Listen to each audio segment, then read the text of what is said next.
안녕하세요. 법무법인 신촌의 임채근 변호사입니다. 헌법재판소가 윤 대통령에 대한 탄핵심판 선고일을 4월 4일 11시로 예고했습니다. 2024년 12월 14일 탄핵소추 의결로 대통령의 권한이 정지된 때로부터 111일 만이고 2월 25일 변론이 종결된 날로부터는 38일 만에 선고가 이루어지는 것입니다. 12월 3일의 비상계엄 선포로 야기된 모든 혼란을 종식시키고 대한민국이 하나로 될 수 있는 계기가 됐으면 좋겠습니다. 탄핵소추 사유는 크게 5가지 정도로 분류되고 있습니다. 다만 탄핵심판의 적법성 요건과 관련해서 크게 3가지 정도의 적법 요건부터 살펴보도록 하겠습니다. 첫 번째는 12월 14일 국회의 탄핵소추 의결이 일사부재의 원칙을 위반했는지 여부입니다. 1차에서 부결된 안건을 변동되지 않은 안건 그대로 2차에서 다시 의결을 한 것이기 때문에 동일 회기 내에는 부결된 안건을 다시 부의할 수 없다는 일사부재의 원칙을 위반한 것이다. 이런 주장이 있습니다. 이에 대해서는 12월 7일 1차 회의는 정기국회의 일부였고 12월 14일 회의는 임시국회였기 때문에 동일 회기가 아니다. 따라서 일사부재의 원칙이 적용될 여지가 없다. 그리고 설사 동일 회기라 하더라도 1차 의결은 부결된 것이 아니라 정족수 부족으로 표결 불성립을 선언한 것이기 때문에 일사부재의 원칙과는 무관하다는 입장이 있습니다. 두 번째로 탄핵소추안 의결이 이루어지기 전에 국회 법제사법위원회를 통한 조사 절차가 있어야 하는데 그것이 생략됐기 때문에 탄핵소추 의결이 위법하다는 주장이 있습니다.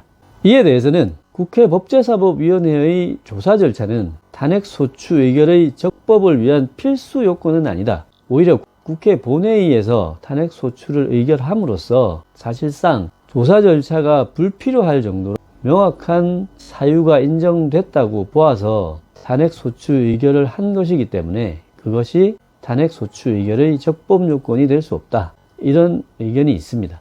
마지막 세 번째는 대통령의 비상계엄 선포 행위와 같은 비상대권은 헌법재판소 또는 법원의 사법심사 대상이 될 수 없다.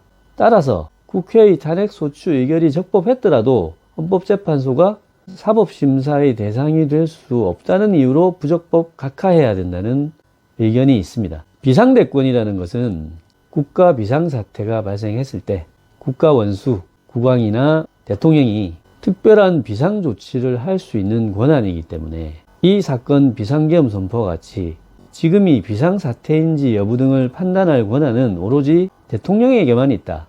따라서 그러한 비상대권을 발한 행위, 즉 비상계엄 선포 행위가 헌법이나 법률을 위반했는지 여부는 헌법재판소가 심판할 수 없다. 이런 입장입니다. 이에 대해서 비상대권 또 비상조치권 같은 법치주의의 예외를 인정하는 특별한 권한 행사에 대해서도 그 적법성, 정당성 여부에 대해서 사후적인 심사를 받는 것이 국민주권, 민주주의 원리에 부합한다는 반대 이론이 있습니다. 통상적으로 비상대권은 사법심사의 대상이 될 수 없다는 논리는 과거 권위주의 시대에 통용되던 논리인데 이후 국민주권, 민주주의 원칙이 일반화된 국가에서는 적법, 타당한 권한 행사인지 여부에 대해 사후적인 사법심사가 꼭 필요하다는 것이 통설 또는 다수설의 입장인 것 같습니다. 한편 잘 아시다시피 국회 탄핵소추단에서 변론 준비 절차 당시에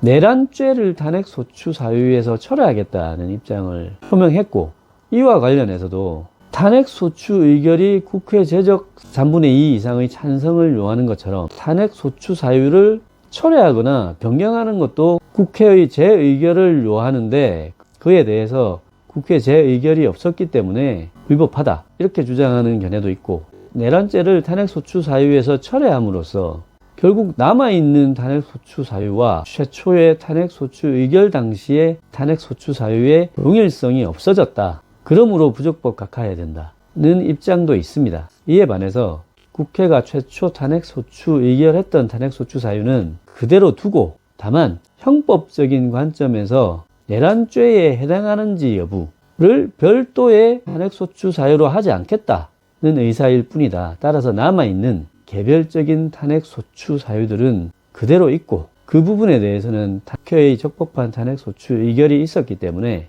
본안에 대한 심사가 이루어져야 된다. 이것이 국회의 입장입니다. 결국 8인의 헌법재판관이 윤 대통령에 대한 탄핵 소추 의결 사유가 타당한가? 즉 국회가 탄핵 소추 사유로 제시한 사유들이 헌법 또는 법률에 위배되고 그러한 헌법 또는 법률 위반 행위가 파면에 이를 정도의 중대한 사유인가 여부에 대한 본안 심리를 하기 위해서는 결국 적법성 심사를 먼저 통과해야 됩니다. 그래서 만약 8인의 재판관 중 4인 이상이 부적법 사유가 있다고 해서 각하할 경우에는 탄핵 심판의 본안 심리에 들어가지 않고 부적법 각하될 수 있는 것입니다. 그래서 과연 헌법재판소가 어떤 결론을 내릴 것인지 그 결론이 너무나 궁금합니다.